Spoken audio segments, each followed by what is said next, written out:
I remember the exact words she said when she told me the news. "Congratulations, you're going to be a father." But deep down, something inside me whispered, "No, I'm not." That whisper turned into the most painful truth I've ever uncovered.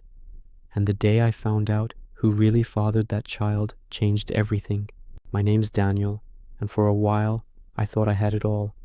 Love, trust, and a future with Lena. We'd been together for 3 years. Lena was the kind of woman who could light up any room. She was warm, charming, and had this way of making you feel like you were the only person that mattered. We talked about kids sometimes, in that dreamy, someday kind of way. I wasn't ready then, but I always knew that when the time came, she'd be the one I'd want to start a family with.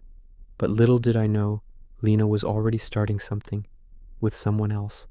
It began with small changes, late-night messages she brushed off as work stuff, phone calls she took in another room, and new clothes she claimed were just for confidence. At first, I thought maybe she was just going through a phase. I didn't want to be that guy, the jealous one who accuses without proof. But my instincts whispered louder every day. Then came the day she told me she was pregnant. She looked radiant, glowing even, and when she said, "It's yours," I wanted so badly to believe it. But something felt off. Her timeline didn't make sense. Just a few weeks earlier, she'd been distant, moody, almost cold. Then suddenly, she was full of affection again, pushing me to start fresh. I remember asking her, "Are you sure?" She laughed, wrapped her arms around me and said, "Of course I'm sure, silly. Who else could it be?" The question hung in the air longer than it should have. Then, one night, while she was asleep, I noticed her phone light up. A message popped up from a name I didn't recognize. Eli. It read, "I still can't believe you're really going through with it. Does he still think it's his?" My heart froze. The next morning, I confronted her. At first, she denied everything, said Eli was just a friend, but her hands were shaking, and tears started welling up before she even spoke another word. When I showed her the messages, her entire facade crumbled. She broke down crying, whispering, "It was just one mistake, Daniel. It didn't mean anything. One mistake." That's what she called it.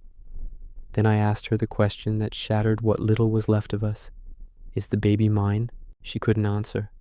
That silence told me everything. A few weeks later, I secretly took her prenatal paperwork.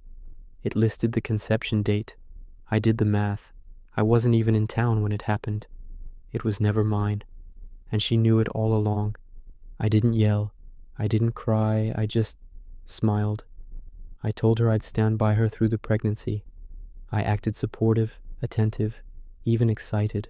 She thought she'd gotten away with it. What she didn't know was that I was documenting everything, the lies, the texts, even a recorded conversation where she admitted who the father was. When the baby shower came, her friends, family, and Eli were all there. Lena was glowing, holding her stomach, talking about our baby.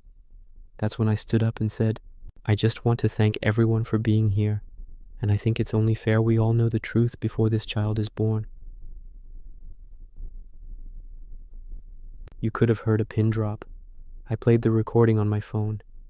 Her face went pale. Eli's eyes darted around the room. The whispers turned into gasps. I calmly set the recording down, took my coat, and said, "You two deserve each other. Congratulations."